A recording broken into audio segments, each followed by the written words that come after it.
I'm 30 years old, and I share a house with my sister. It's a 2-floor house, a mother-daughter house, meaning it has 2 kitchens. My sister takes the downstairs, I take the upstairs.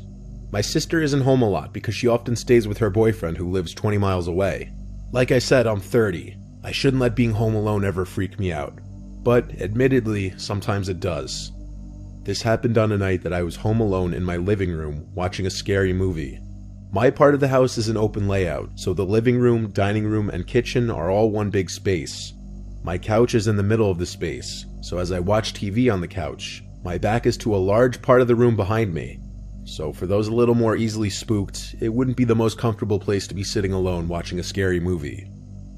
I'll admit, as I watched in the dark room with nothing but the light from the TV to cancel the darkness of the room, I found myself glancing over my shoulder a lot. I like to think I'm not the only 30-year-old male that does that. But anyway, after the movie, I brushed my teeth, turned off all the lights in the house, then went to sleep. My sleep lasted for about 2 hours. I woke up around 1 a.m., and I wasn't sure why I woke up at first. Then I heard a voice downstairs. It sounded like my sister. It sounded like she was inside the house, so it's not like she was calling for me to open the door. But still, I knew it was my sister's voice. I didn't know what she was yelling up to me though, but I was still groggy and not thinking straight.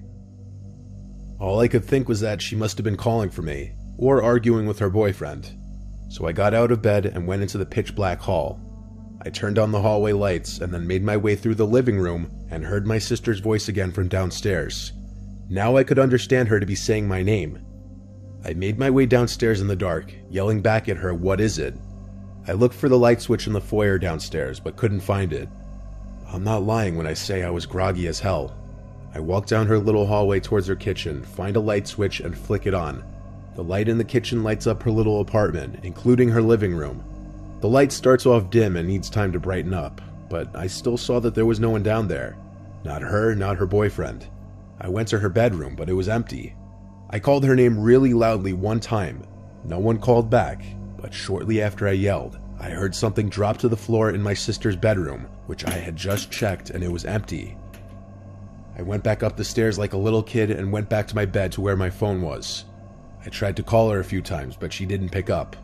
I had myself locked in my room, wondering if I had just hallucinated all of that. Eventually I fell asleep, and in the morning I woke up to text from my sister asking why I called her at 1 a.m. I asked her if she was home last night, and she told me no, she was currently staying at her boyfriend's house. I went downstairs to her bedroom to see what may have fallen down on the floor, but there was not a single object on the floor that could have made that noise.